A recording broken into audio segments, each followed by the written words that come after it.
Well, hello everybody. This is Tim Green with Rattle Magazine. Welcome to the Rattlecast, for the biggest freewheeling live stream poetry podcast on the planet, in your ears and on your laptops. Our guest for episode number 328 is Rhina P. Espaillat, but we're having a little bit of technical difficulty trying to get Rhina into the Zoom. So we will start with our opening segment. We're going to have Rhina doing some things over on her end, and we'll try to get her back after the first segment with a little break. So in the meantime, let's start out like we always do with our Poets Respond poet. And Cassidy Cruz is here. Hey, Cassidy, how you doing? Hi, I'm great. So happy to be here. Yeah, it's so great to see you. Thanks for being here. So you had this poem today, yesterday, as our Poets Respond poet.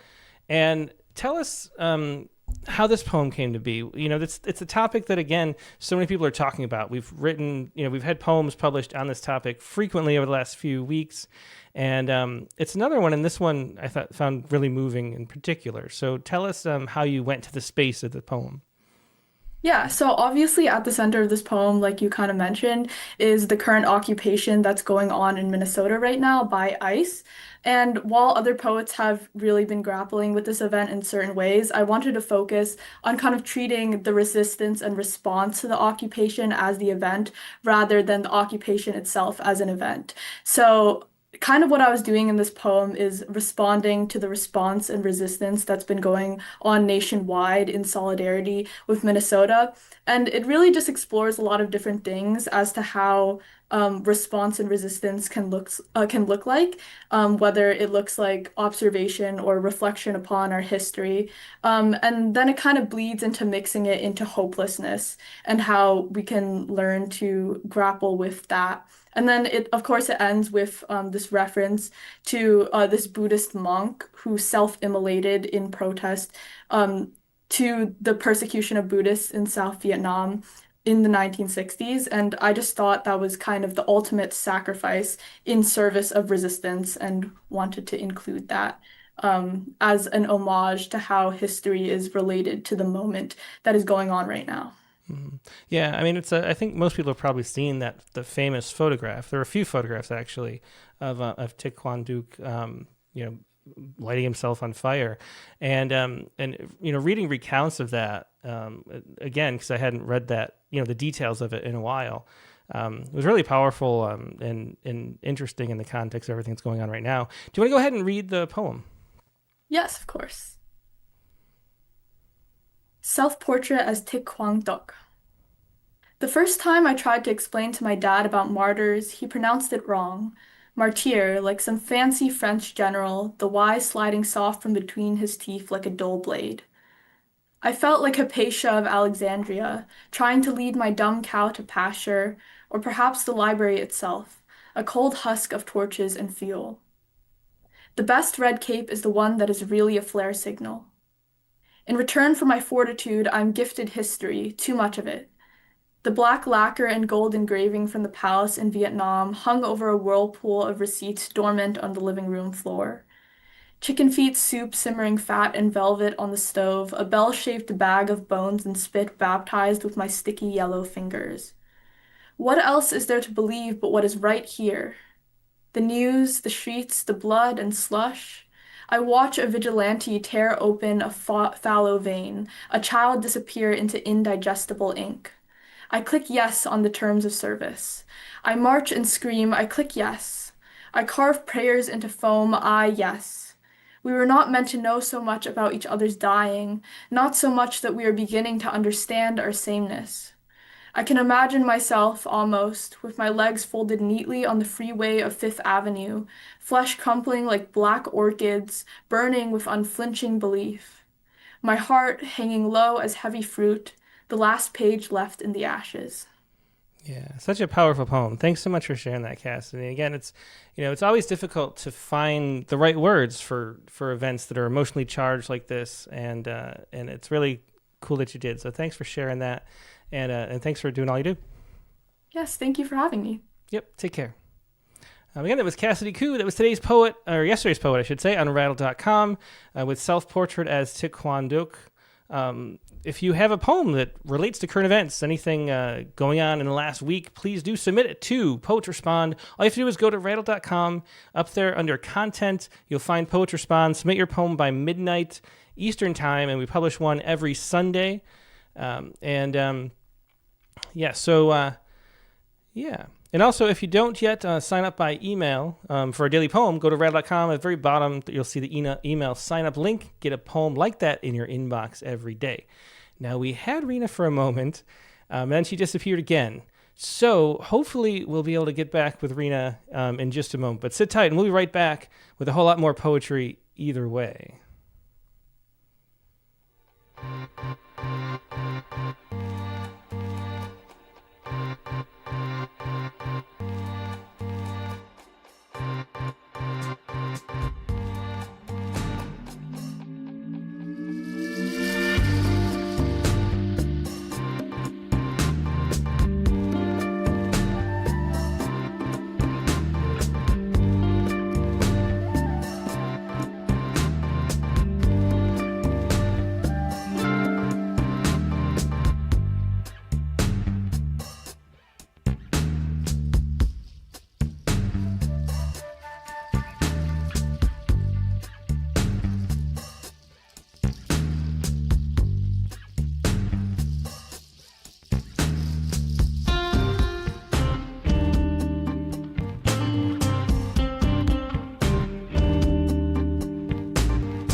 Well, we're back. Thanks for your patience. We're still having trouble with Rhina, so we're going to try to figure out if we can do something else. Yeah, I don't know. This never happened before. Her Zoom, she's appearing on Zoom and then like dropping off, and then can't get back on after she does. So I don't know. But I think we will maybe read some of her poems. Why not? Let's start by doing that. Alfred, I thought maybe... she's a good friend and co-author of past books. Alfred Nicol might be watching live. Alfred, I emailed you, and maybe you can join the Zoom, and we can share some of her poems together, maybe, is a thought I had. Yeah. Let's see. Okay, so anyway... Yeah, so Rhina Espaillat was a guest on Rattlecast number 53, and she is one of my favorite poets. Just the control of formal language that she has is really wonderful, and you see it all in this new book, For Instance, which we're really enjoying reading over the weekend. It just came out from Wiseblood Books. And let's see the first poem in the book. Why not? This is At the Next Table by Rhina. Hang on a second, that's the wrong one. This is the right one, and then we'll do this too.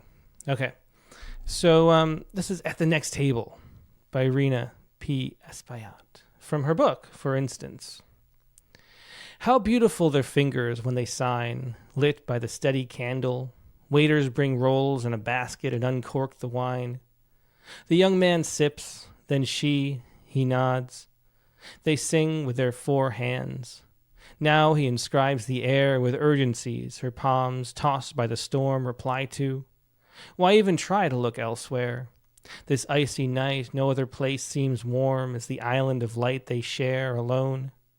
They do not sense us here with them at all, eavesdropping on their silence from our own. Homebound through sleet, hands clasped, afraid to fall, you and I will repeat, without a word, the eloquent exchange we more than heard. That's the opening poem, At the Next Table, from Rhina Espaillat's newest book, For Instance.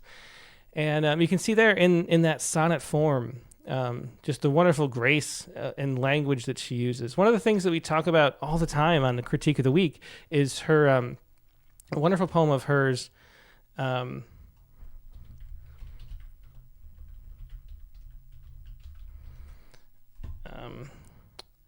A Work in Progress. And I think this is just great advice. And Rhina runs, if you look back at episode number 53, where she was, and she talks wonderfully about her writers group, the Powwow River Poets, and how much that means to her, having a writers group to share poems with. She's run and had that for such a long time at her home in Newburyport, Massachusetts. And here's a scene from a workshop, which gives such great advice about writing and the importance of those function words. If you look back at the interview I did with James Pennebaker for Rattle number, I believe, was it 78 maybe? He's a psychologist and researcher at the University of Texas. One of the things he specializes in before large language models were a thing was turning our speech into algorithms, and he would put just copious amounts of text, emails and speeches and all sorts of books and things that we say into these algorithms, and then figure out how to determine things based on word usage. And one of the things that's just fascinating about his research into linguistics is how all these function words perform, how they don't work on the level of the frontal lobe where all the rest of the language works. They work on this Broca's area that sort of guides language around. And because of that, it's so unconscious the way we use these function words. And so having the flow and the rhythm that feels authentic and natural, it's really important not to cut out and to be really careful and pay attention to the articles and how natural they seem. James Pennebaker's algorithms, his model, can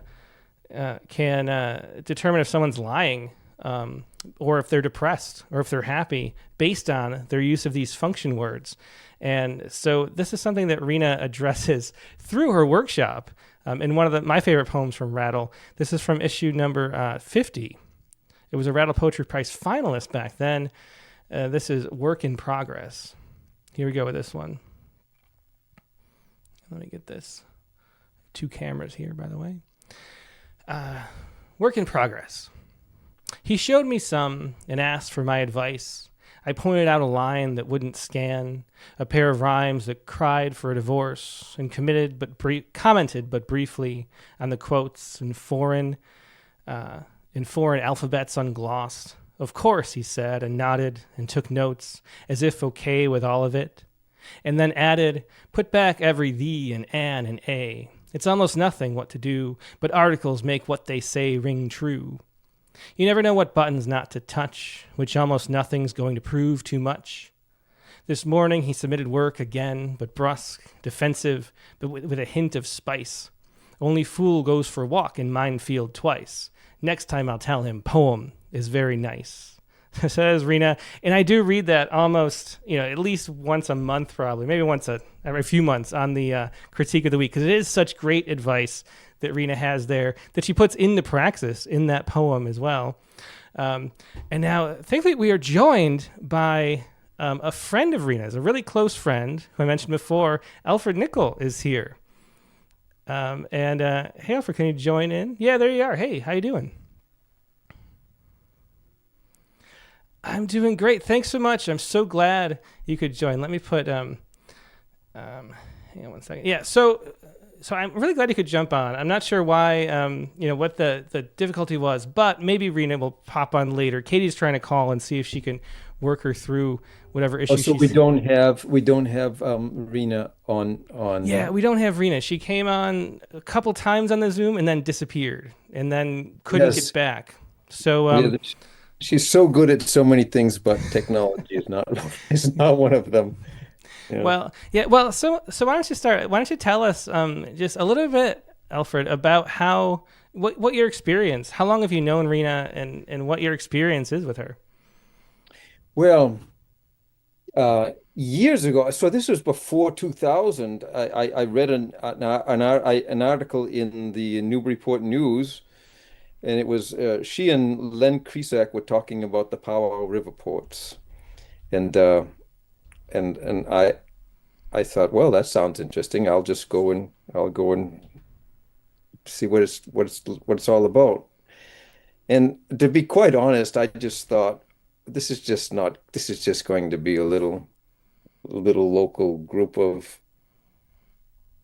a little group of people, just amateurs. And it was Rhina Espaillat. Just think about that, So that was one of the great things that ever happened to me in my life. And an awful lot of people can say the same thing. And people say that across the country, say that about Rhina. Hey, she's somewhat here right now. Oh, yeah, she's popping in. Yeah, so maybe we can salvage this after all.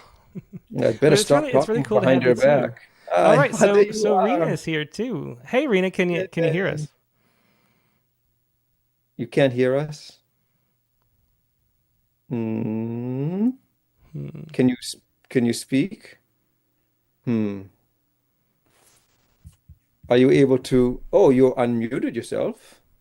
Can you hear us?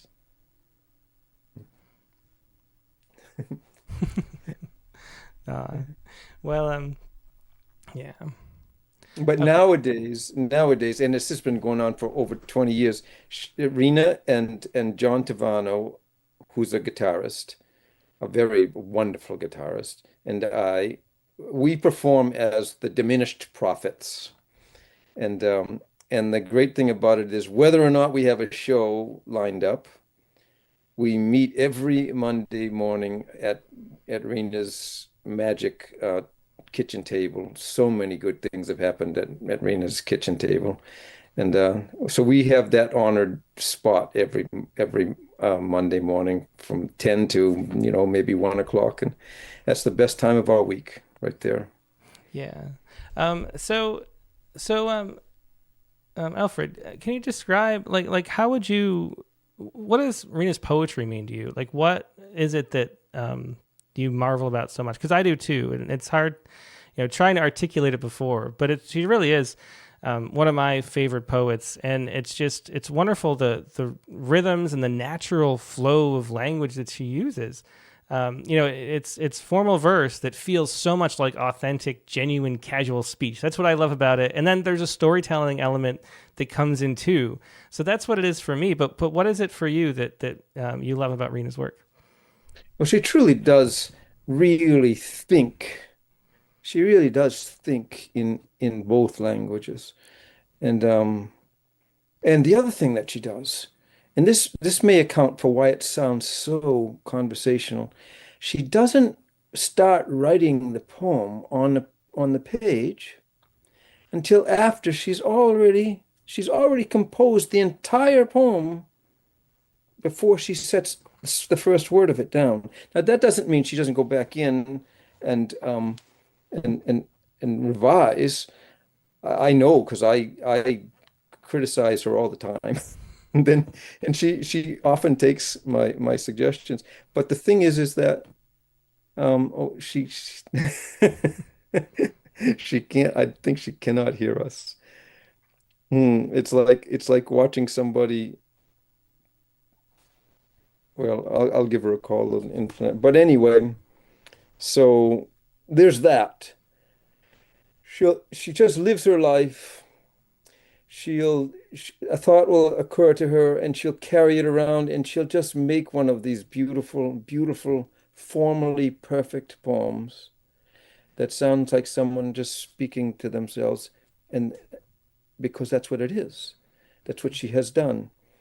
And in this business of thinking in both languages, she is a Latin American poet, but she's brought into Latin American poetry something that's very much in the Anglo-Saxon tradition. It's a very, very philosophical voice, not a academic philosophical voice, but a very philosophical voice, and so mingled with those kind of that plethora of metaphor that you expect to see from the language of Neruda and Lorca is this philosophy that ties it together. And it's a syntax that ties it together as well. You notice that in her poems, even though they rhyme perfectly and they're metrically perfect,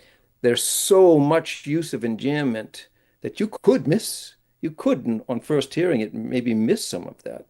That's why it sounds so conversational when you hear it. Yeah. Well, do you have her book there with you, Alfred? I do. I have all of her books. The new one. I think maybe we should take turns reading the poem she was going to share. That sounds like a great plan. Yeah, that sounds good. So I already read at the next table to start. Do you want to read a few words from RF? It's on page 44. Wonderful. I wish I had. Yes, I do. And what page did you say? 44. Great. A few words from RF. So this poem is written at the after being at the farm and dairy where the Frost Farm Poetry Conference takes place every summer. My barn where implements hang on the wall, the pasture spring ice cleared, the roads I took, the kitchen table where I sat to look at trees, were my workplaces, one and all, each kind of work no different from the next, though workers are.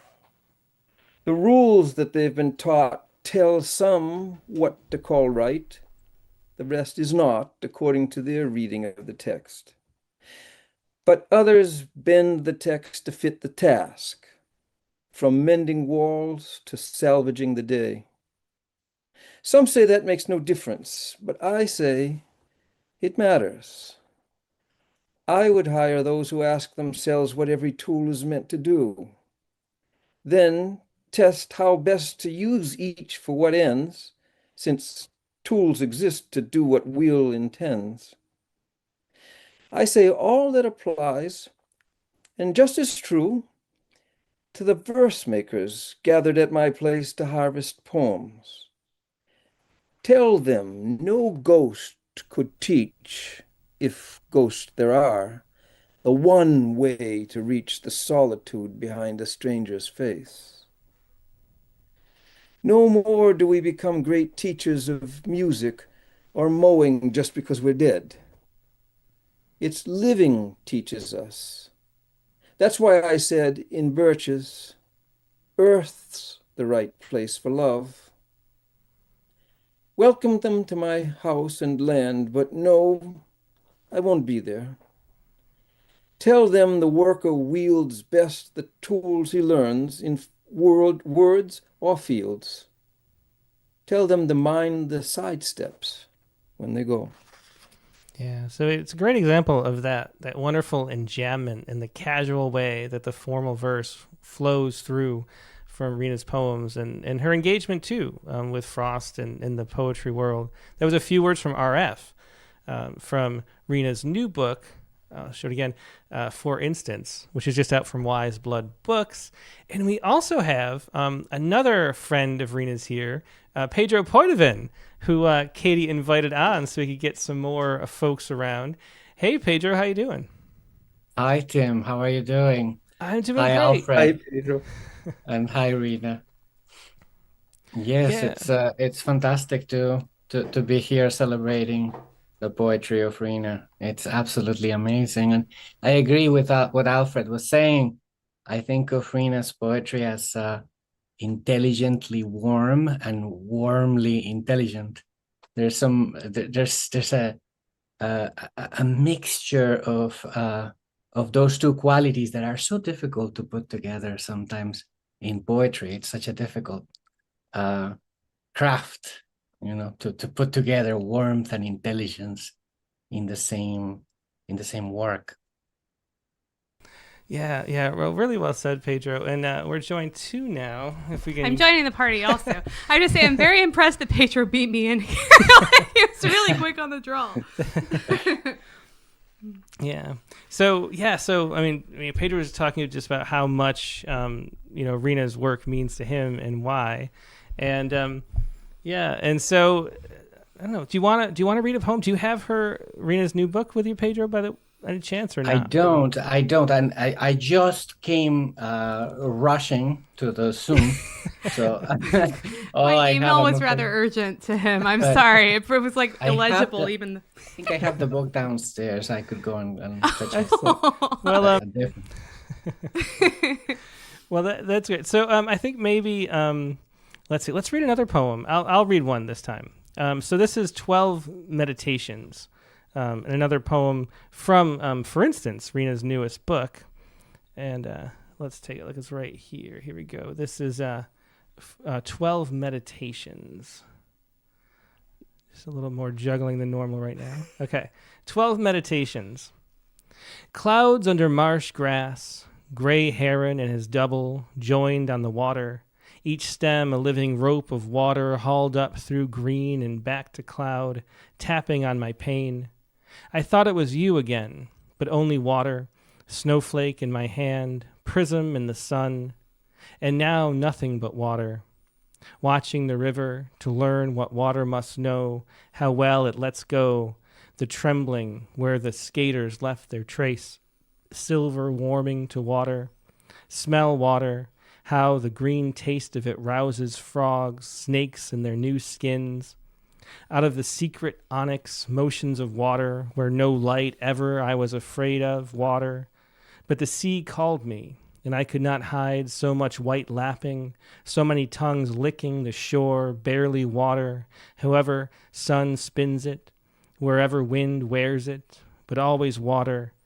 If I were only water, if I reflected sky in a meadow. It's another beautiful poem by Rhina. Yeah. I wanted to show your copy of The Field to everybody because I think it's one of my favorite books that we own. So it's really, and okay, so the first of all, I knew that when you let me borrow this book because it's signed, that you thought I was cool. So thanks for that. But I also have to apologize because that coffee stain is mine. I read this cover to cover on the train after the NFT NYC conference that we were at, going into DC on the Amtrak. And I was like, this is as good as it gets, reading this book on a moving train going to DC. So, and it's one that's always out in our house. You know, I know if I need to find this book, I shouldn't look on a bookshelf. I will say that, right? Yeah, it's one of the desktop stacks. It's one of the desktop. Yeah. It definitely. Well, do you want to read a poem from? Well, Rhina's on the Zoom. Yeah, well, Rhina's on the Zoom, no problem. All right. And I barely took a shower. Okay. Okay. Before you get started, I just want to mention that the poem that you just read, Tim, is the stanzas are all haiku. Mm-hmm. So, we always think of Rhina as such a master of metrical poetry, but she did a wonderful thing with that, using the haiku as a stanza form. Mm-hmm. Yeah, which is fun because the last time I saw you, Alfred, we were at A.M. Jester's class talking with our perspectives on haiku. So it's come very full circle very fast this evening, hasn't it? Yeah, but it's that haiku stanza using syllabics is such a different way, a different mode of being. Like you think about the way that iambic pentameter especially, but other meters too, can get in your head and you can kind of get into the flow of you speaking in those rhythms. But then syllabics just breaks it up completely, especially in English, because we're not a syllabic language. Mm-hmm.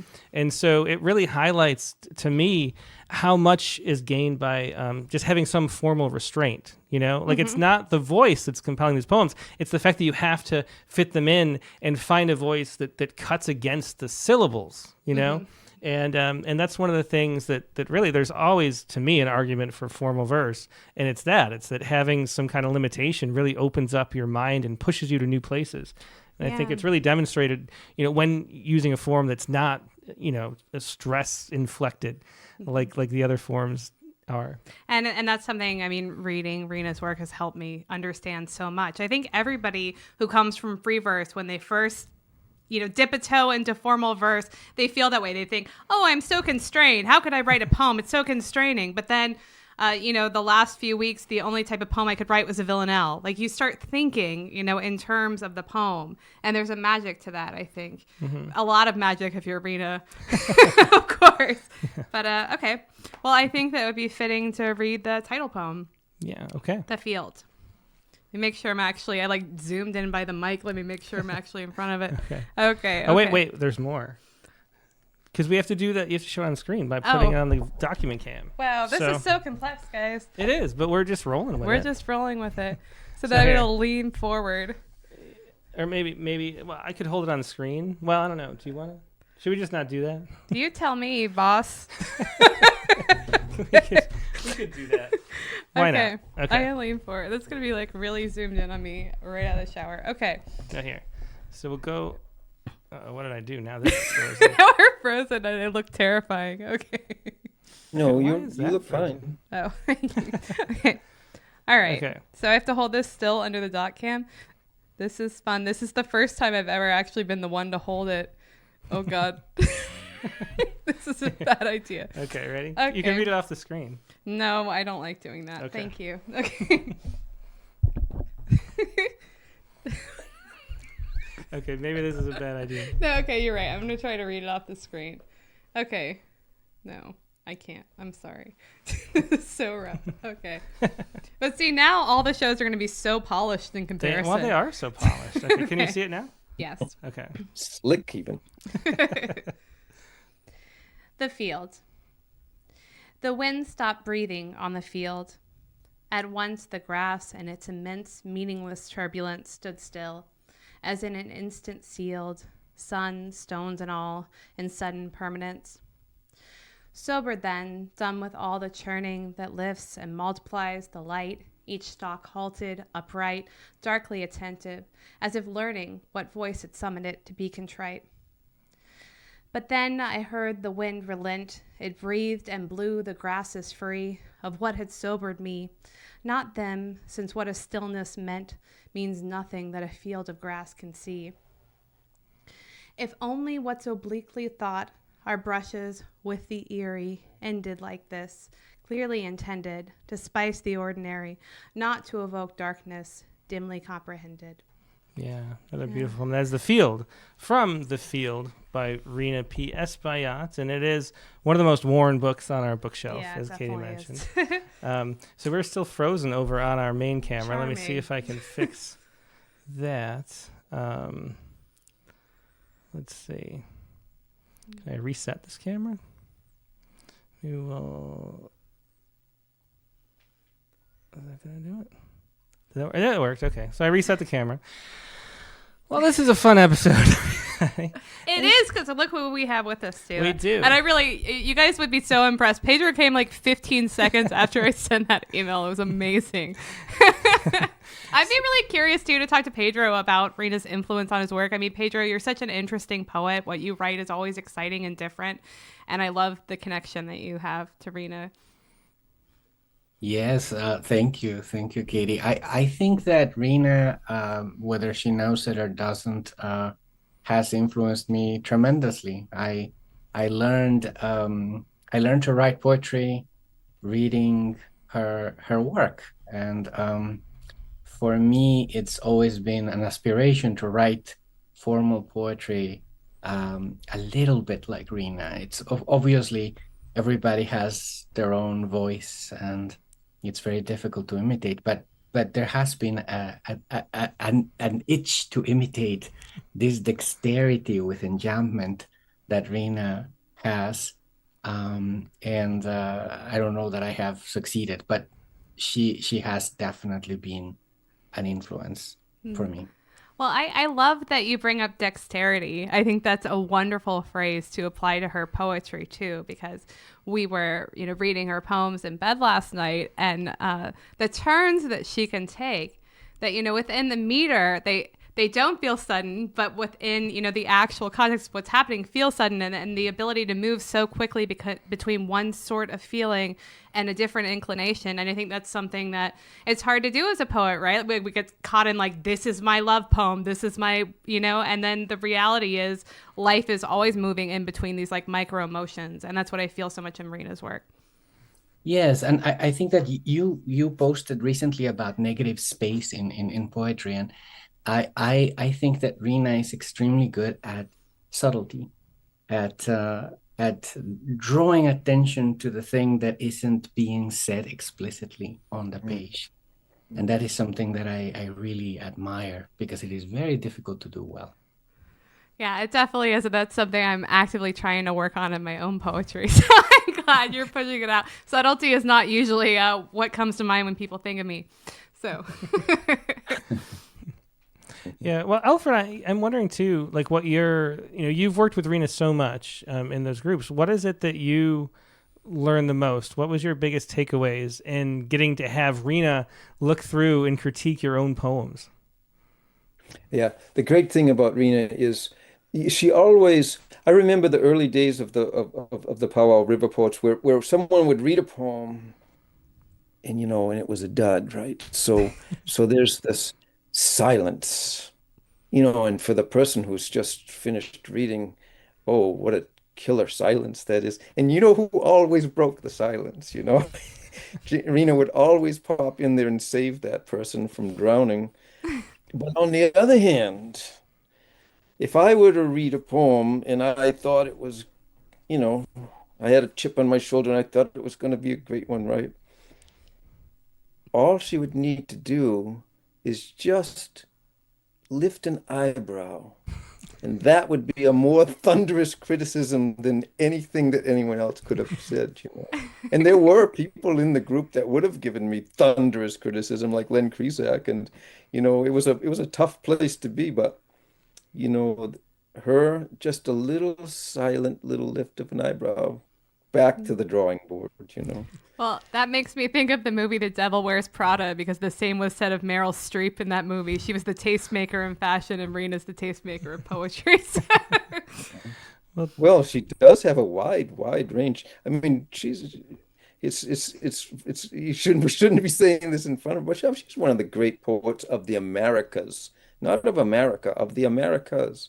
And that taste making of hers has has spread right across the continent and into the one to the down to the south as well. So Yeah. many people, so many of you know this, Pedro. So many of her Latino friends called her Rhina Mai, and Rhina Mai means, mom, like kind of Aw. Rhina Mai. Yeah, she has brought us together. So Yeah. many Spanish-speaking poets in the region. We have met each other. We like to translate poetry, for example. It has been Rina's work to get us all to meet each other, and we have a community of poets that are all related to Rina in one way or another. Yeah, it is such a huge family, and it's so apparent looking through. We were talking about going to Boston, and there's so many people that we know are sort of part of the Rattle family. You're starting to look at who's in Boston. Exactly, and it's because Rina is like this center, this nexus of an entire family with all the people that she's taught and touched over the years. Mm-hmm. Yeah. Let's read another poem. Alfred, do you want to read another poem that Rina was going to share? I would love to. Okay, great. And Yeah, which the would next be- poem she had was A Fair Question. It's on page 59. Okay. A fair question. My grandson wants to know what churches do. It's a fair question. And I did, it's true, believe once in an answer someone knew, even if I did not. Something about the soul's devout delight in teasing out reasons, in spite of reason, not to doubt. I loved such exercises then, to swim against the mind's own current, past its dim light to more than light, as though through a scrim of passing things. I'm tempted to reply, churches distribute maps some travel by and offer guides on how to live and die. It's an innocuous answer, I suppose, valid enough. But then my grandson knows, being a thoughtful boy, how answers close sometimes what questions meant to open, force a tacit truce, a turning of the course from truthful unbelief to thin remorse.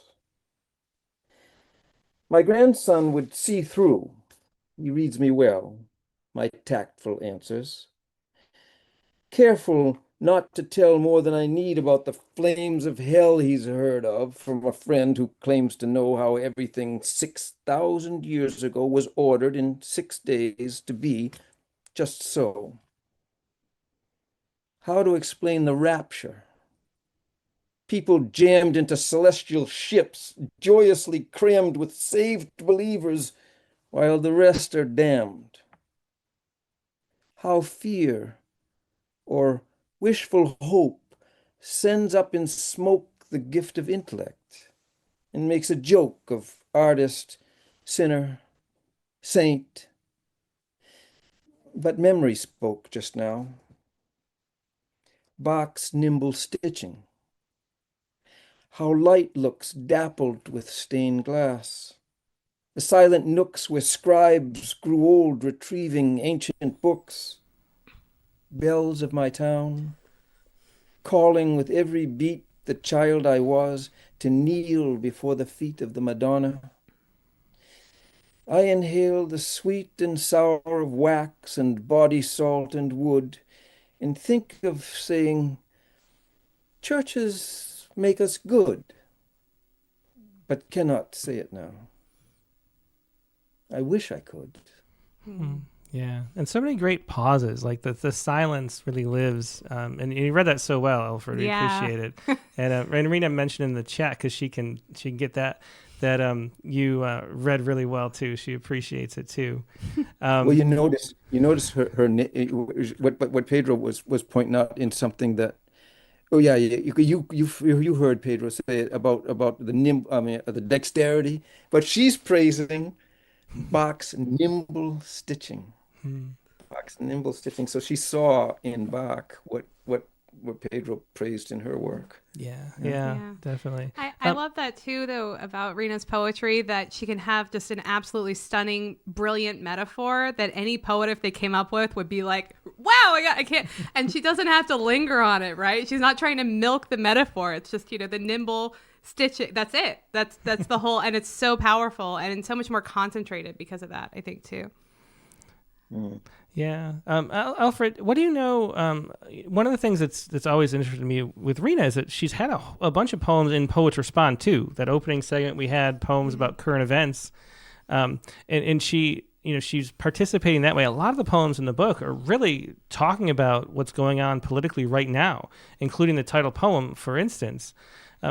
What do you know about Rina's writing process? I was going to ask her because I was wondering if she writes poems every day.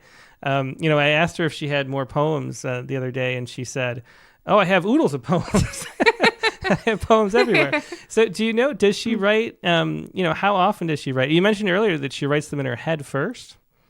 Yeah, she does not sit down and write everyday poems like that. I mean, she probably sits down and translates every day. She has to.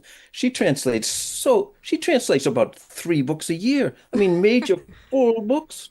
It's unbelievable how much translation she does. But I think she waits for a poem to come to her. And lucky for us, they come quite often. And she'll tell you right now, I think she'll tell you she's not writing any original poems, but it's not true.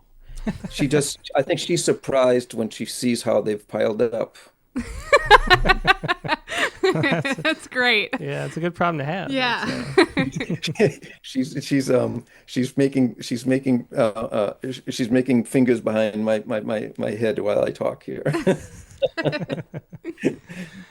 Yeah. Well, Pedro, you mentioned you have a different poem you'd like to read of Rina's. Yes, I do.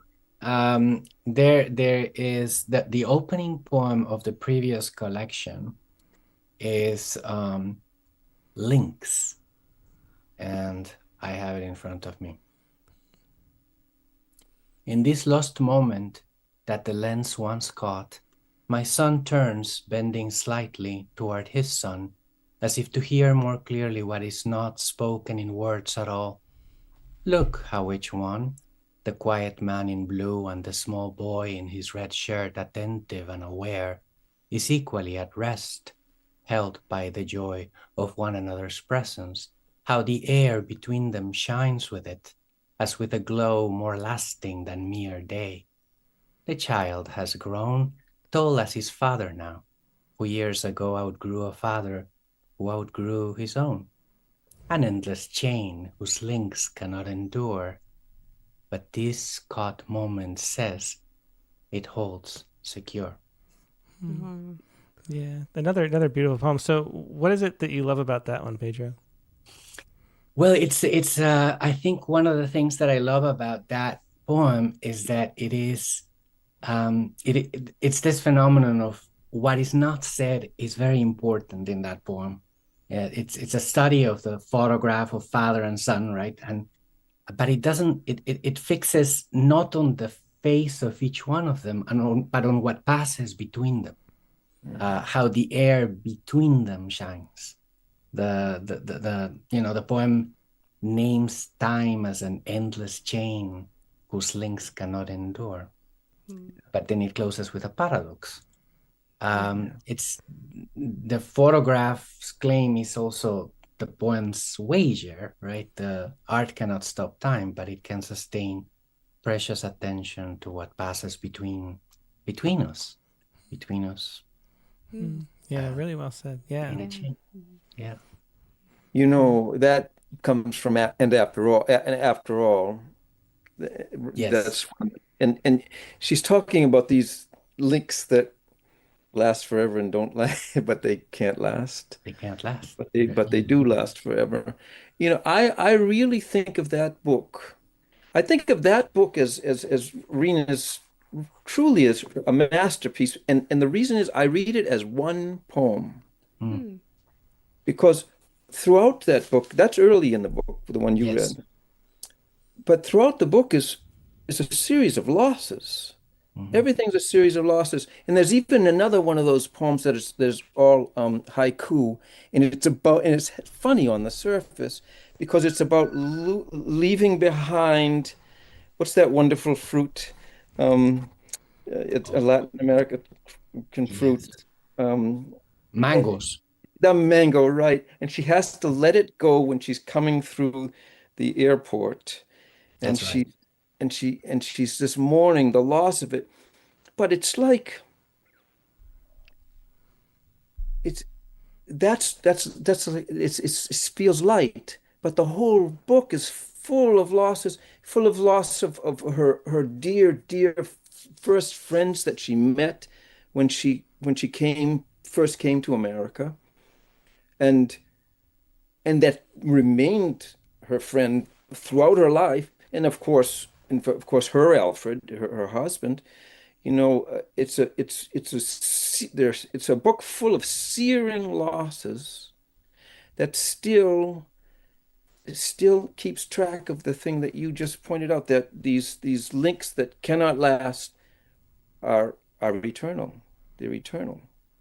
And it's a great one long poem with humor and sadness, and that's and even when I because I think this new book is also a masterpiece, but even when I praise this book, I can't. I have to defer to it after all, because it's like one poem, and it wasn't meant to be one poem, but she's so her her life. Her life itself is imposing a form on that one poem, because all of this loss is happening. Yeah, really well said. It's a great book too, and also one of the ones that's not on the bookshelf very often. Those two books. Yeah. So let's see. There was a request from Dick Westheimer, who was wondering if Pedro, do you have a poem of Rina's in Spanish that could read? It would be wonderful really nice if we could do that. Yeah. Yes, I absolutely do. Good I question. wish I could have Rina pick what she wants to hear, but You can type it in. I'll I'll read why publish in Spanish? Why not? Great. So in Spanish it is ¿para qué publicar? De su anaquel marrón y polvorienta tras olvido de un siglo más un año, esta sesgada glosa que me inventa se desliza a la mano de un extraño. Una mujer quizás encanecida o un muchacho ambicioso aún sin gloria lee en mi prosodia antigua y desoída la misma voz, sino la misma historia. No puede comprender lo que esta estela del siglo XX vio, cuál fue su anhelo, y olvidará mi nombre, pero abuela, madre o hermana silba bajo el suelo en su oído y el tuyo y configura lo que es nuestro en común y aún perdura. Yeah, really beautiful, Wow. Pedro. Beautiful. And just looking through the chat window, another question from Diamantiro. He says, and maybe Alfred's the better one to answer this, but he asks, what shortcomings most consistently draw an eyebrow from Rina? That's a nice question. And what advice does Rina give to push a poem into a more productive direction? Well, Rina is definitely a stickler for clarity. And it's funny because then she'll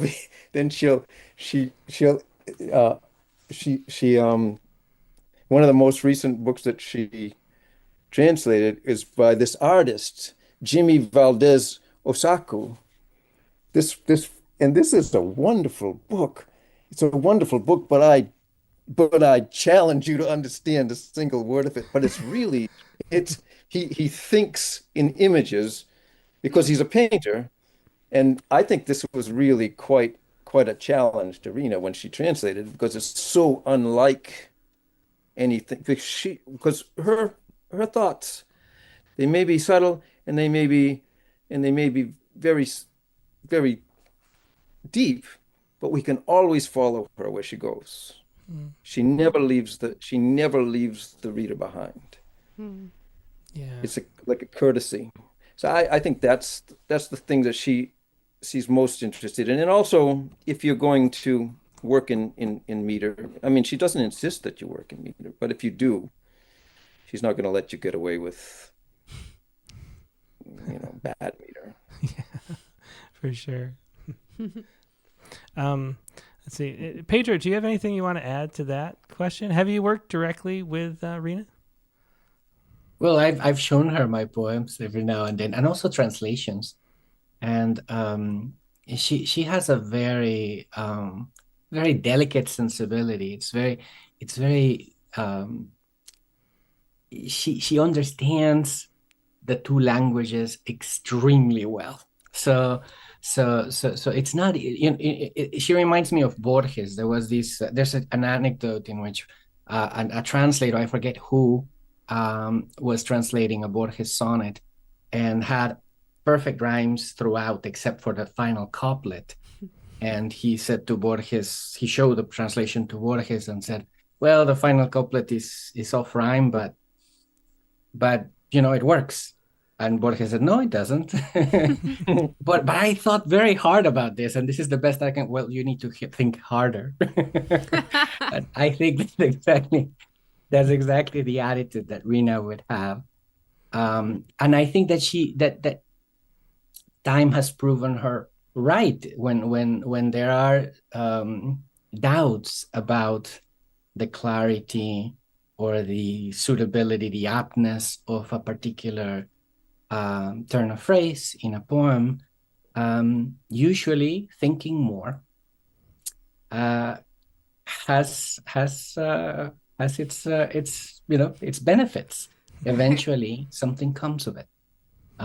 So I think patience is something that I have learned from Rhina, and I trust patience. I think that's a very good attitude to have in poetry. Well, that's wonderful. That also helps me understand more of your poetry and how you could arrive at these very complicated, nuanced, amazing things. So I need to be more patient. I'm learning tonight. Thank you. Yeah. Well, thanks, both Pedro and Alfred for joining us. It's been great to have close friends of Rhina here to fill in and share and talk about her work. It's been a lot of fun, and I do hope everybody just learns, if you don't already love Rhina, learn to love Rhina as much as we do, and picks up a copy of her new book. I think I'll close out with the title poem from the book. This is, For Instance, the title poem from Rhina's newest book. Here we go. For instance, a man replies, "No license, me no drive," to men in green who represent the state and check the bus at random. At the wheel, the driver fumes. His task is to arrive punctually at the depot, and he's late. And you observe, wondering how to deal with this scene, a fellow rider cuffed in steel for lack of an ID. But what to do? Urge him in Spanish to cooperate? Or speak for him and risk sharing his fate by angering these guardians of the hive, who may decide you look suspicious too? Remind yourself that this is nothing new, that soon he'll be released, unhurt, alive. Yeah, so that is so relevant to all that's going on right now, of course, and the Poet Respond poems for the last few days, that could be one of them. Yeah. Yeah. So again, thanks again to Rhina, who's here in the background, and Alfred and Pedro for joining us and chipping in and talking. We really appreciate it. Loved your readings of her poems. And, and thanks to Rhina too. Now, once again, that was Rhina Espaillat, her new book, which just came out from Wiseblood Books. You can find it at wisebloodbooks.com. That's For Instance, and find it at wisebloodbooks, all one word, .com.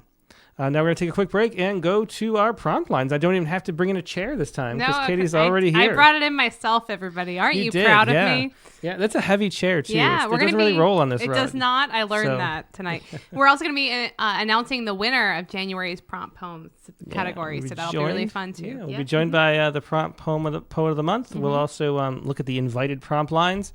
Now, let's see. The prompt for this week was to write a poem that explores how one of the cognitive biases has shaped your life. So really fun prompt. I love cognitive biases. A fascinating one. Now, in the new format, like we've been doing for the last month, if you submitted your poem by Sunday night, you might have gotten an invitation to join us with this Zoom link this afternoon. If you got that, please join the Zoom now, and we'll start talking about poetry. We're also going to take a quick break. Maybe we need a drink or something. I do. I can't do these long hours like you do. So we'll be right back with a whole lot more poetry. I just want to say thanks to them.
And we're back. Thanks for your patience.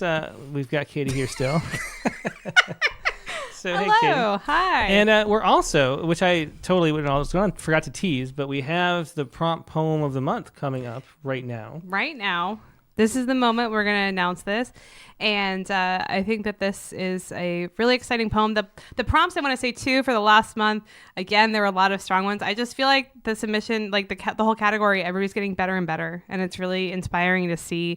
And I think that since we've started the invited prompt lines, we're seeing, I think, more creative responses, I think, to the prompt than we were seeing in previous months. I know it's a sample size of a couple weeks, but I believe in it. So I'm excited for that. So let's go ahead and bring on our winning prompt poet of the month, who is Kate Hubbard. Hi, Kate. Hi, I'm excited to be here.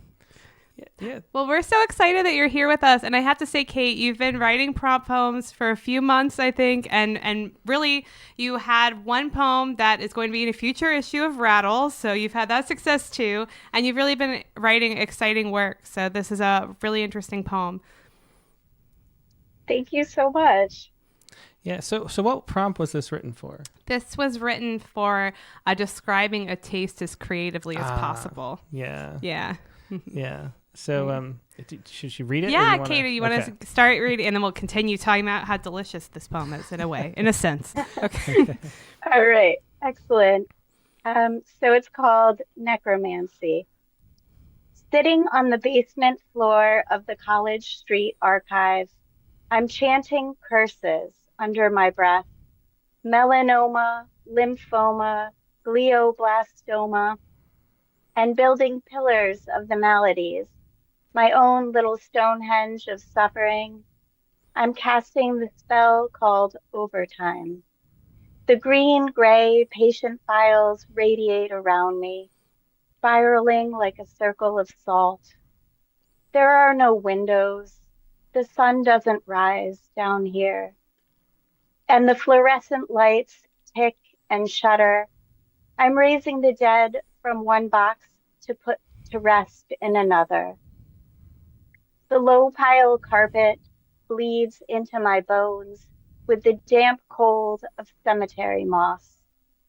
There will be enough extra in my paycheck to buy the big box of paper valentines that come with the good stickers for my daughter to take to school. Today, there was a penny face up in the parking lot, glinting in the tire grit. And I found an apple in the bottom of my bag, skin love-bitten by loose pencils. It tasted sweet, like a rubber skid of pink eraser dust, like the awful brightness of being alive. Yeah, well, that is such a strong poem. Yeah, I really love the freedom with which you write, Kate, and the way you move so rapidly between things. Like, this poem to me felt like I was like, I don't know, pinned to your shirt for the whole day, and we were in it together going through this and everything. And that, the taste of that apple, I mean, I think I've never eaten an apple that's been in that condition, but I sure feel like I have after reading that. It was just so well described. Thank you.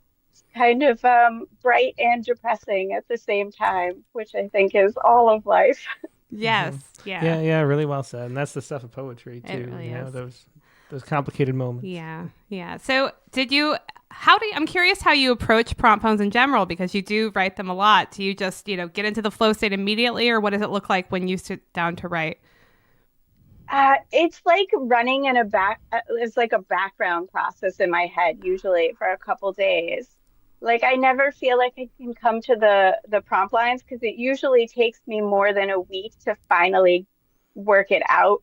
That's why all my poems are like 11th hour submissions. I don't know. Sometimes it feels like inside my head is just a bulletin board with all different red strings running and connecting all different ideas together. Wow. And then they just come out all at once eventually. I love that so much. I feel like my whole life is just poem hunting. Like, yep, that can fit. So I can get that sense here with the penny and everything adding up so much. But I love all the contrast between the light and the dark and all the juxtaposition in your poem. So thanks so much for writing it, and congratulations. Thank you so much. Yeah, thanks, Kate. Yeah, so it's Kate Hubbard, and her poem Necromancy is going to be the poem of the day tomorrow. And at rattle.com, of course, go to rattle.com, sign up for the daily poem by email if you haven't yet. You'll get Necromancy in your inbox tomorrow morning. You and 25,000 other people. Yeah, not bad. Yeah. And then also submit your prompt poems, of course. You don't Please have do. to, the deadline now for getting invited to the prompt lines is Sunday night. To be considered to be invited. To be considered to be invited, yes. Yes. But, you can submit anytime up till February 28th to be considered for Prompt Poet of the Month. Yeah, definitely. And that's totally, we're on an aggressive pace. I understand. A week is a lot. Some weeks not going to work out for everybody. Definitely, take the month, send it in at 11:59. That's fine. I'll do it. It was a busy day yesterday. And today it was a lot, but that's all right. We're here. Yeah, we are. Yeah. All right. Yeah. All right. Okay. So we have a current invited prompt lines to go, and the prompt for this week once again was to write a poem that explores how one of the cognitive biases has shaped your life. So what'd you do with that, Katie? Oh, right. I was just so ready to go to the next person. I was like, oh, yes, I too write poems. Yes, I do. Okay. So this one, I was excited to look at, a list of weird cognitive biases. I think we're so shaped by it all the time, and we don't even realize how we are. So I ended up stumbling on the first weird one that I found and went with that. So not my standard poem. I was like, why the week Rhina's on? I usually write such tight, tiny poems, and this is like the longest poem I've written in quite a while, even though it's, page and a half or something. Yeah, probably something to do with we're starting to write a poem a day. Oh, we are writing a poem a day. That's the situation. So let's just little spread our wings a little bit more. That's true. Yeah. All right. Okay, so this is about the cashless bias. Okay. Cashless.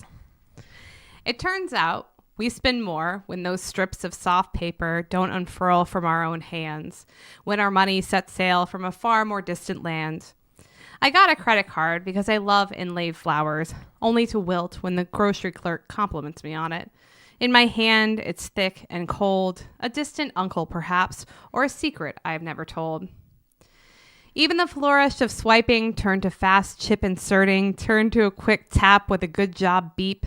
I didn't mean for this to sound like sex in a bad marriage.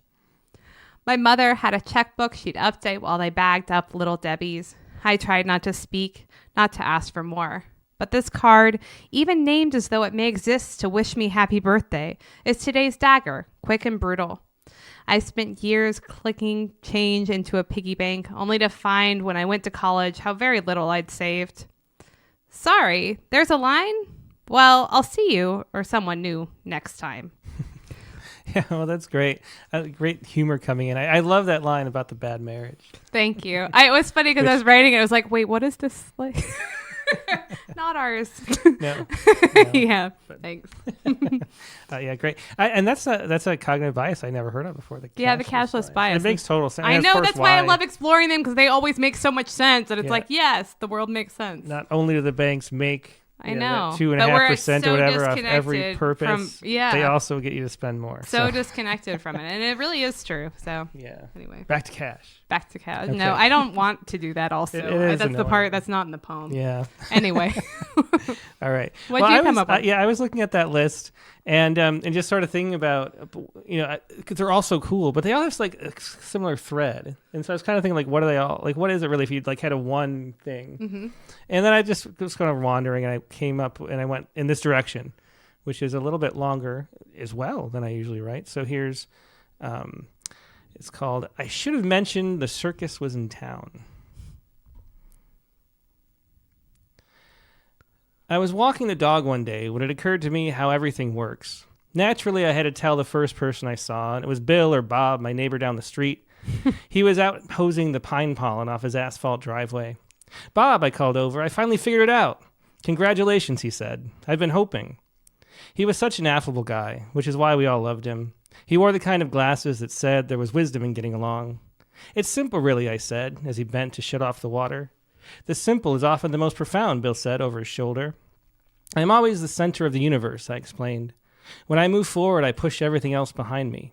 When I just walked toward you, I wasn't really moving. I drew you forth like a conveyor belt. I took a step forward to show him. That's fascinating, he said. It seems I'm the center of the universe, too. If I hop away, you jolt back. And he showed me. It was impressive how quickly he understood. And when we hop, we shove it all down, I said. And then it all rolls up like a yo-yo, he said. Let's try walking in the same direction at the same speed up that hill, I suggested. It will be half the effort. But what if we walk in opposite directions, Bob said. Wouldn't we be stuck? Exactly, I said, and that's why we're stuck.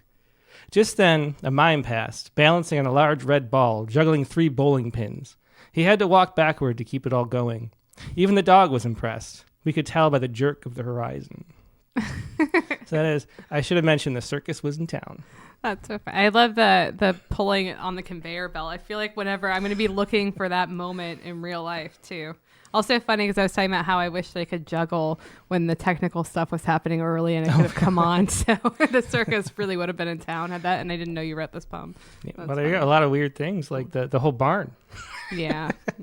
Are you gonna? You have to tell the story of that really quick. Yeah, okay. Well, okay. so, we should tell the story. This is some, like, okay. I Yeah. thought So it was last fun. week, why there was no critique of the week is we were going to visit Ted Kuzer for a new awesome series we're doing. We also saw the Todd Father and Eric Campbell. We did But up in yeah. Omaha. Yeah. Had a wonderful reading there with the Todd Father. Yeah. But we went to Ted Kuzer's farm, and Katie, who is also among her many hats, a wonderful photographer. So she did this photo essay with Ted, and that's going to appear in the spring issue of Rattle. Along with 4 new poems from Ted along Kuzer. with 4 new poems, Yep. yeah. Mhm. And so, but the interesting thing, and one thing she wanted to shoot was the barn on Ted's property It because looks like an abandoned farmhouse, which is probably Ted Kuzer's most famous poem. there you go. And so we get back on the the plane Saturday.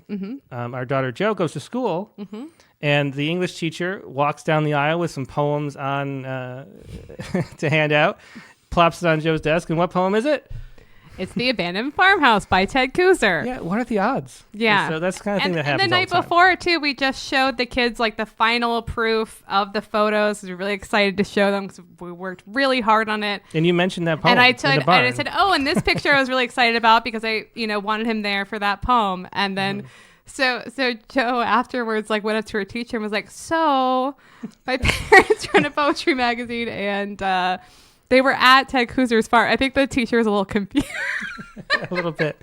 But they always We'll give her the new copy of Rattle and it'll all make sense. Yeah.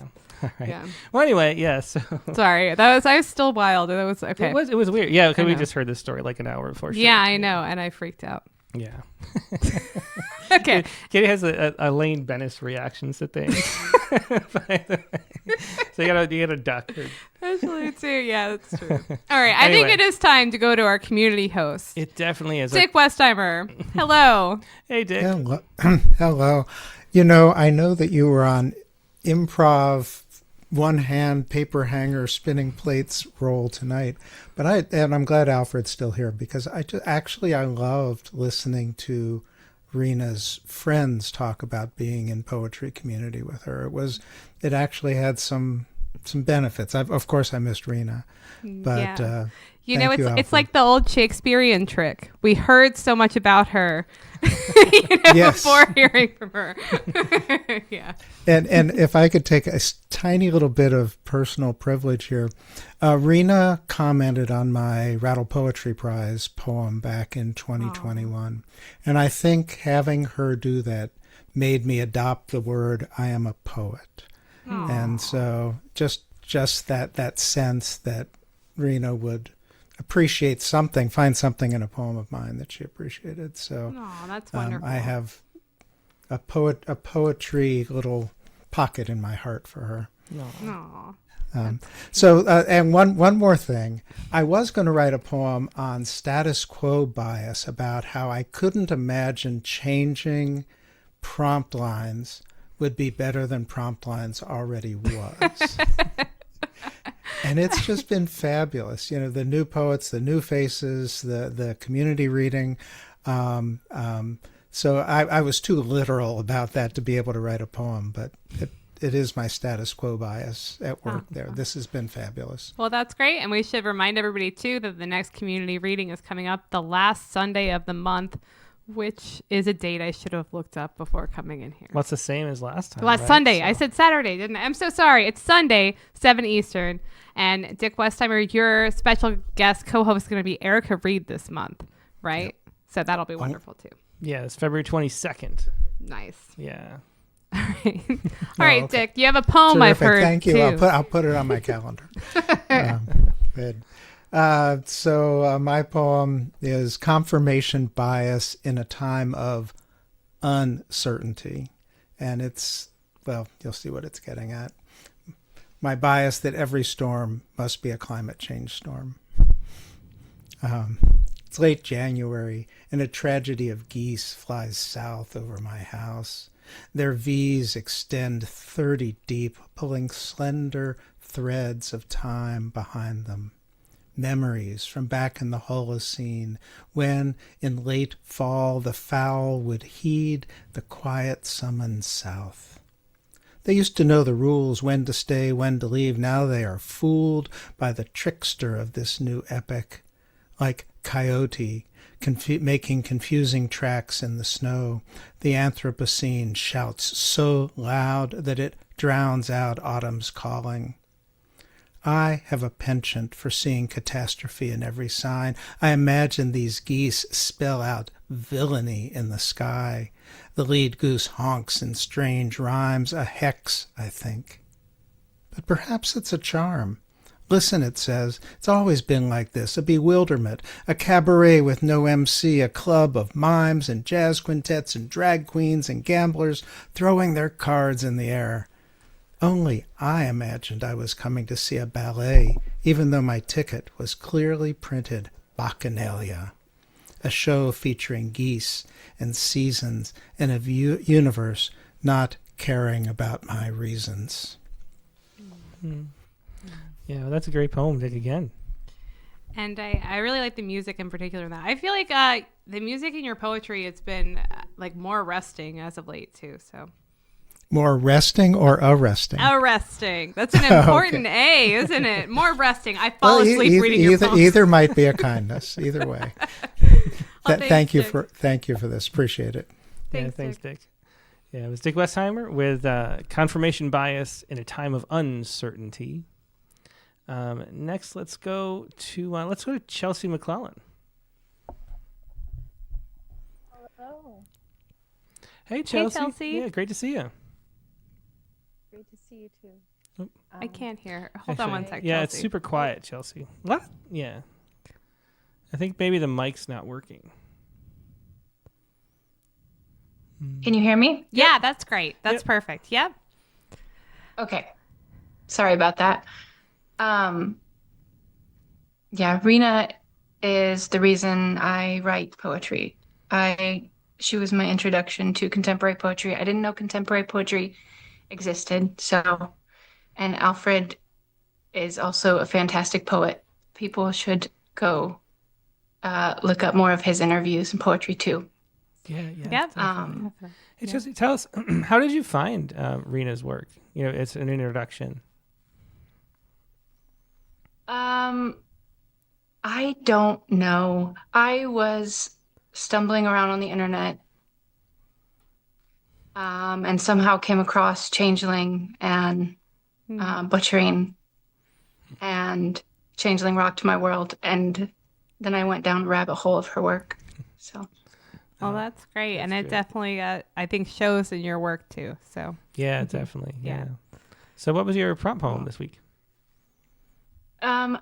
I just clicked a button. I was inspired by the Dunning-Kruger effect, which is where people who don't actually have as much ability or knowledge in an area tend to overestimate their competence. And many of my most embarrassing moments have found me guilty of that. So this poem is called Married in May. Late May, our garden was a bed of seeds. The rose, blue twine stretched taut and wrapped around the twigs I'd used as stakes to mark each end. Lines shadowed by his tilled, hand-watered clay. By June, I'd hooked up hoses, the inch-high weeds my sign that it was time we buckled down. And I'd read books. The experts recommend no-till, hand weeding, the easy way. He tried to warn me that no book I'll read's as good a teacher as time. But I, bound and determined to prove some womanly worth, pretend he doesn't have years on me. I got my way, but now we're in a drought, the garden's needs unmet, the twigs, cemented in the ground, snap easily. I sit crisscross and spend an hour tearing crabgrass blades away, as if they won't just sprout again tomorrow. Maturity takes time, they say. We leave it fallow.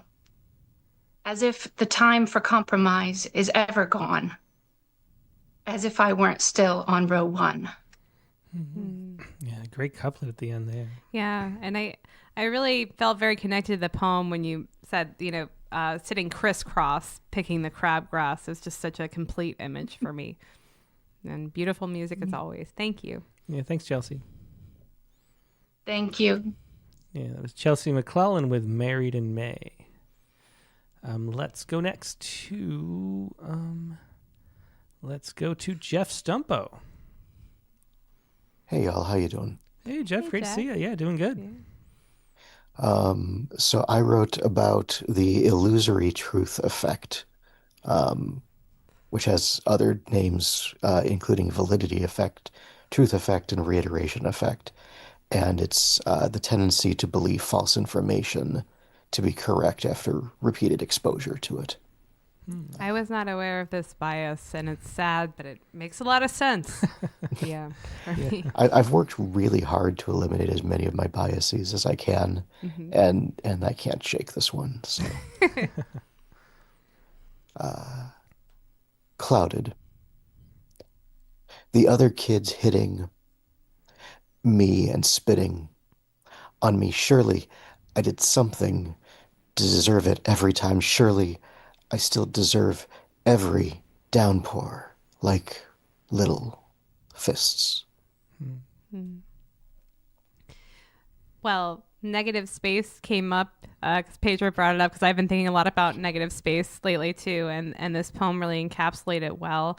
It's so important too when your poem is going to take, of course, a different shape on, that there's a reason behind that. I think that this poem does an excellent job of having those reasons, and also navigating the tone of voice that you're looking for too, with the Shirley and everything. So really enjoyed it. Thanks for sharing it, Jeff. Catch y'all on YouTube. Yeah, thanks, Jeff. Yeah, it was Jeff Stumpo with Clouded. Next, let's go to Nancy Tennell. Hi there. Hi, Hey, Nancy. Nancy, great to see you. I mention a couple of confirmation biases in my poem, and it's called Experience, the Best Teacher. I always tried to see the good in everyone I met. By my count, the world was filled with a majority of saints. I never questioned my results after making these assessments. O time, O experience, you have subdued my pride. I have been caught off guard, surprised far too many times by halos created in my imagination, glowing with artificial shine. Now I know that my cognitive bias wanted that man to be good. Mesmerized by our initial meeting, I never found any wrong in things he said or didn't say. His halo made me blind. How many people have been fooled like this? Women or men, it makes no difference. We tend to see what we want to see until our hearts are torn. We think they are wearing a halo until we uncover their horns. Well, I thought the ending was so effective, with the hidden torn to thorn rhyme, and it had that nice, at once expected and surprising type ending that I love so much. So thanks so much, Nancy. Thanks. And also thanks for your comment on YouTube, which I spied out of the corner of my eye, saying that we were doing a good job improvising. Thank you for that, Nancy. It lifted my spirits. You kept it going. Thank you. Thanks, Nancy. Take Thanks, care. Nancy. Bye-bye. Bye. Yeah, it was Nancy Tennell with Experience, the Best Teacher. Let's go next to Michelle Mayer. Hi. Hi, Michelle. Hey, Michelle. Hi. Can you hear me on this? Yeah, we can. Yeah. Okay, It's okay, great to great. see you. Great. Yeah, you too. And I agree that the improvisation was great. Aw, thanks. And it was actually really nice to hear about the poems from friends' perspectives as well. So it was a successful improvisation, I would say for sure. So Great, Aw, thanks. thanks, Michelle. yeah, I wrote, I was thinking about patience and I was like, oh, wow, this week with this prompt, it was like, move it. I wrote mine about the anchoring bias, which is when people are over reliant on the first piece of information that they hear. And I actually projected that bias onto someone else, but it did affect the whole of my life. And the title goes right into the poem. It's called Upon Meeting My Biological Father at the Age of 23. He told me a story about the time he came to visit when I was 4, how he said hi and I said hi, and he asked me all the usual questions. What's your name? How old are you? Where's your dad? How I answered all the questions. My name is Missy. I'm 4 years old. My mom and I don't need a dad. How he believed that I didn't, still believes that I don't. How that's why he left. Oh, that's heartbreaking. That is, it's a really, really touching poem, Michelle. I have to say, I made some sort of loud sound after I finished reading it, because it really, and it really impacted me. To have that direct of speech throughout, and then to have that just really heartbreaking turn. It's a really powerful poem in very few words, and I loved reading it. And I thank you for submitting it. Thank you so much. Thanks for inviting me too. Thanks. Yeah. That was Michelle Mayer with him upon meeting my biological father at the age of 23. Next, let's go to Matt Joseph. Hi, guys. Can you hear me okay? Hey, Matt. Great to see you, Good Matt. to see you. Great. Yeah. Great to see you as well. Thanks so much. So, I'll just jump right in. I think this kind of explains itself. I can talk more at the end if you have any thoughts or anything. So, I'll just say this is about in life, definitely my greatest liability and asset, kind of, in everything that I do. So, overly optimistic.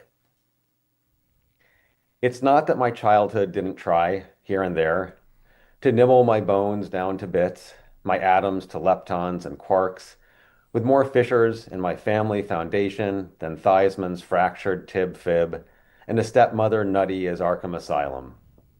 Of course, we all get ground down and chewed up at some point, just a matter of when, for how long, and by what.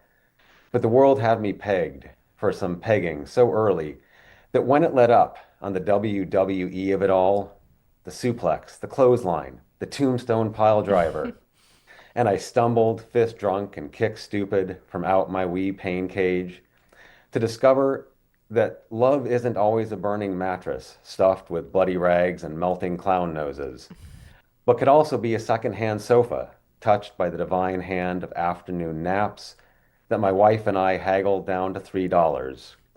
I was so gobsmacked, still am, that it wasn't simply not bad, but might actually be good. This hallowed ground between me and a woman I met 40 years ago now, back when we were mere sweaty teens who liked how each other's mouth and mine tasted. I know it's a high-pitched styrofoam squeak, the way I'm so often blind to the flaming plane falling, dead albatross-like from the sky, how I sometimes ignore the leather-draped iron ass of raw power and hate, slowly making a home on our country's sad face. I can't help it, though. It's my reflex arc, de triumph, de failure, my disease of the month, every month of the year, to look at 2 inches of bug-muddy bog water 15 feet down, framed by rotting gray moss, and cry out to anyone listening, even louder to those who are not. We're so in luck, gang. Check it out. The well isn't empty. Yeah, great humor in that one. Yeah, Matt, I imagine that you're really in the flow state when you write these, because I love how much movement you have, and then you, in like pretty much every stanza, have one line in particular that's like, whoa, or really stands out from that. So I really enjoy getting to read it. And I was curious, when you wrote it, did all the movement come out at once, or did you like go back and revisit this? Or I'm embarrassed. I wrote this on an airplane trip to see my son in Cleveland. I just wrote it on a plane, and I did a little bit of revising with actually my wife's suggestions. I mean I tend to overwrite, which I'm sure you've seen. I'm envious of some of these shorter poems. I wish I could do it. I can't write. What you're doing works for you, Matt. Don't question it. I want to say too. No, it's great. It's great. So yeah. So anyways, yeah, it was just a flow state. It was great, and yeah, I think, this is the last sort of self-psychologizing I'll say. I think, when you start out with kind of chaos and weirdness and kind of expect the world to go to hell in a handbasket, it puts you in a state where every day that it doesn't, you're kind of like, oh wow, how cool. Which again, it can be a liability and an asset, to be clear. Unless you have confirmation bias, though, and you think the world is falling. It's like, that could happen too. And also, I want to say, let's all just write on poems, because I have a theory that the more everybody writes on poems, the more people are like, oh, this is something other people do. They write poetry. And we'll just take over the world that way with all of our optimism. Great plan. Awesome. I love it. Thanks so much, Matt. We love your optimism. Yeah, Thank you. Thanks, Matt. Bye. Yeah, that was Matt Joseph with Overly Optimistic. Let's go to Sarah Russell next. There, can you hear me? Yeah, yes. Hi, Sarah. Hi, great to see you. Good to see you guys. This is really special. Thank you. Well, I think my poem addresses authority bias with a little incentivism and a little optimism bias kind of thrown in on the sides. Yeah. And it's called Pussy Willow Kitten.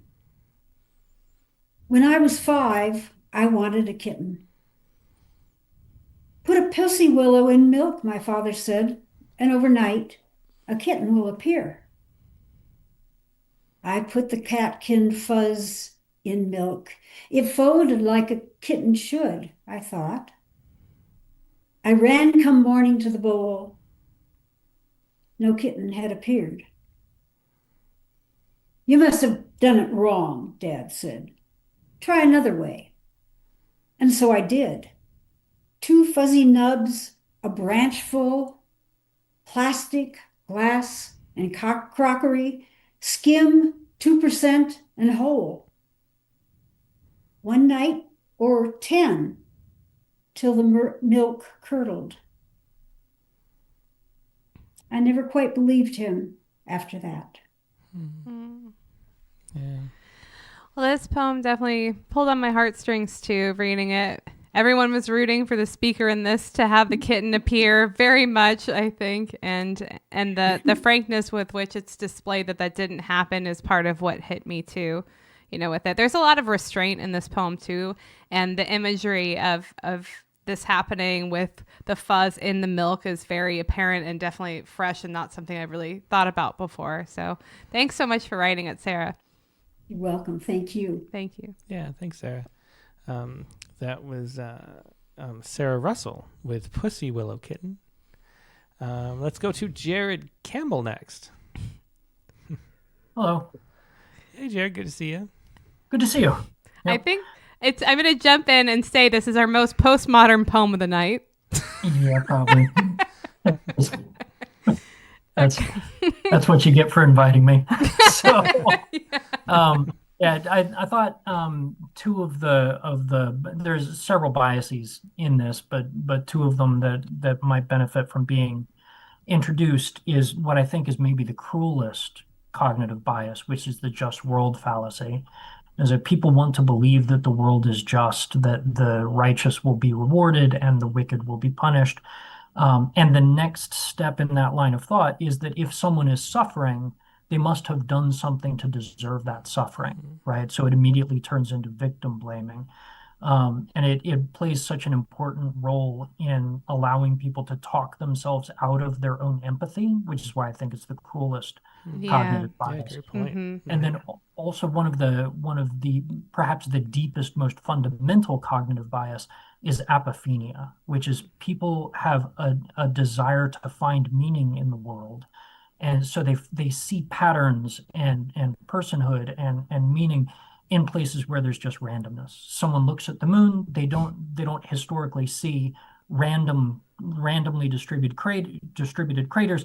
They see a face in the moon. Someone sees a sequence of dice rolls. They don't see randomness in the dice rolls. They see a hot streak or a cold streak, right? So like just seeing meaning. And so the just rolled fallacy is kind of a version of apophenia because it's one proposed way to find meaning in suffering, right? Mm-hmm. Not the only one, but it's one of those. And it's kind of but apophenia is just everywhere. Okay. Mm-hmm. So this is the all-time greatest cognitive biases poem. Is The Road Not Taken the all-time greatest cognitive biases poem? On its surface, it's a proposed solution to the Buridan's ass analysis paralysis problem, but the speaker's solution is just to live according to false uniqueness bias. His final stanza is all choice supportive effort justification and intentionality bias. By accusing the hearer of having a Buridan's ass problem without acknowledging his own biases, the speaker ironically embodies a bias blind spot. Though as for that, Job is also quite a good cognitive biases poem, and not only because it's the all-time greatest takedown of the just world fallacy. Apophenia, words from the whirlwind. So Jared, we have to talk about the origins of this poem too, that I think involve the wonderful Rattlecast prompts group on Facebook, which if you're not a member, please join us because we have a lot of fun there. But do you want to tell everybody about? Oh, sure. So like that is one of the things that like it is, I suppose part of my process is like, you set a prompt, right? And one of the first things I think of is like, is there any poem that I'm aware of that I love that is a good response to this prompt, right? And I wandered around. It's like what is a precedent that I can use, to start my thinking off? And then all of a sudden it occurred to me, oh, The Road Not Taken is a cognitive biases poem. It's got like all of them. It's like a dictionary of cognitive biases because it's Frost, and that's what he does is ironically set cognitive biases against each other. So anyway, there's like, so I just proposed that it's like, oh, in case anyone else is like, I wonder what a good cognitive biases poem would look like. It's The Road Not Taken by Robert Frost because he's always the right answer. Yeah. And then Brian O'Sullivan told you should take your comment and make it a hybrid. And I'm like, okay, I can come up with a haiku for that. Yeah, but I also view it as, so I had to Google the word apophenia. I'm sorry. And I had to Google it, and I realized... I'm just guessing it's apophenia. You okay, just say apophenia. It confidently, and no one's going to question it. Okay, Yeah. well, that's good. But it also makes me think about how, my theory that you could take any prose poem and slap a random haiku, and it might be better as a hymen, So I thought maybe you were making fun of that, because that's how I read it, too. I think that's a legitimate haiku. I don't know. No, it is legit. It is legit. But that's how I was reading it also as a meta statement on hymen.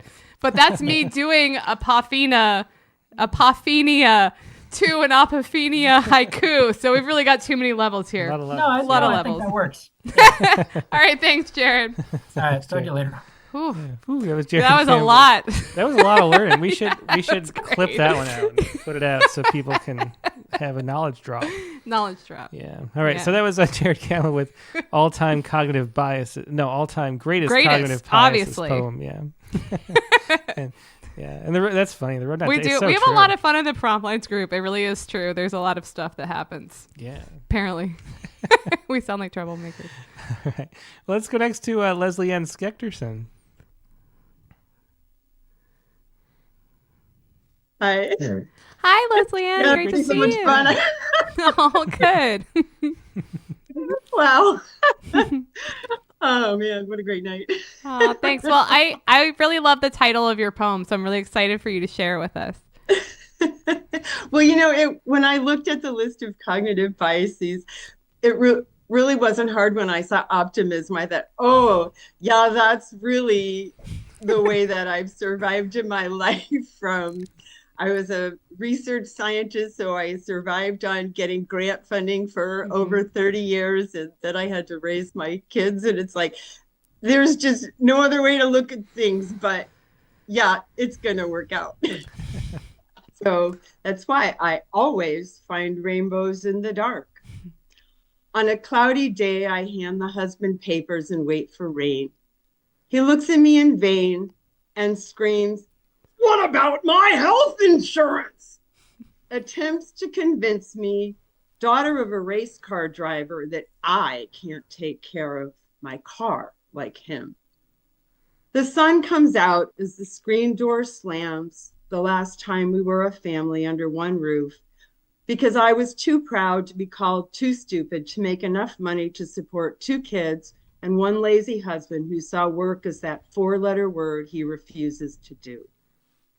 I pack up the things the 3 of us need to escape the emotional greed that has left me cold and weak.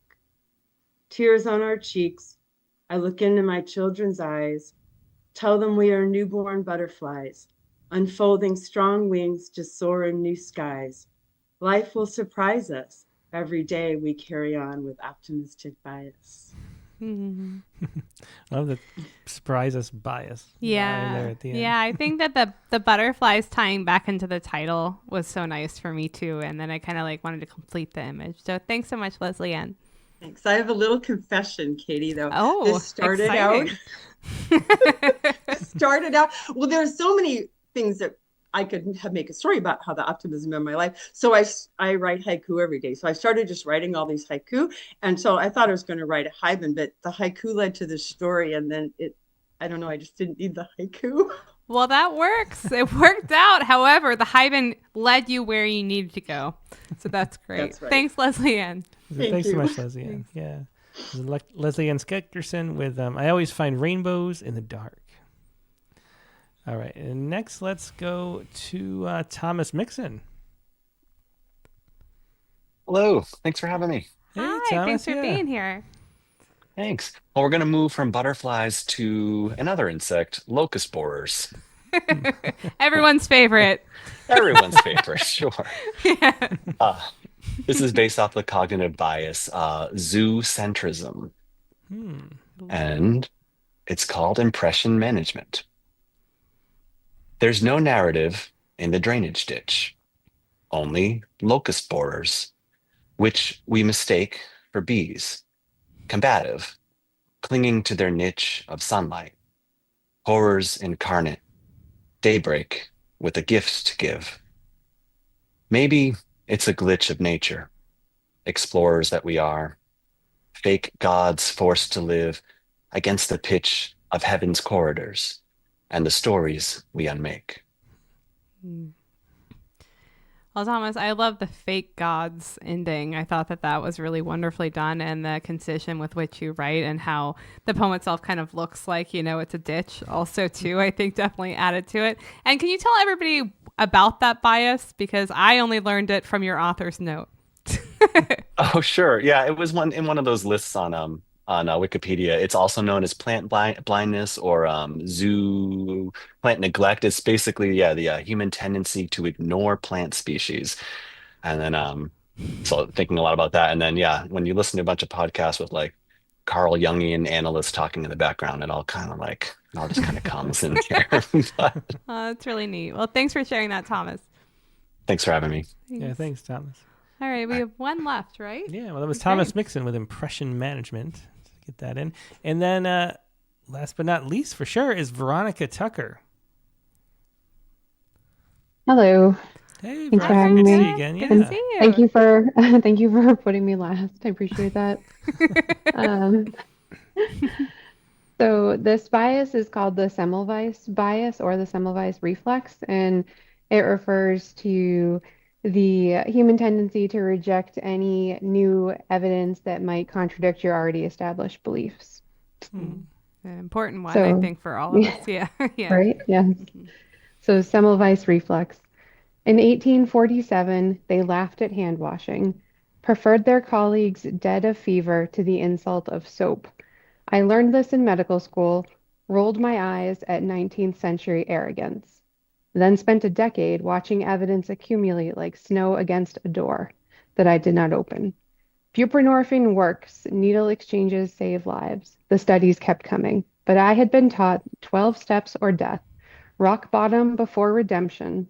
I believed in my training the way Semmelweis's colleagues believed in miasma, in divine will, in anything but the invisible thing on their hands.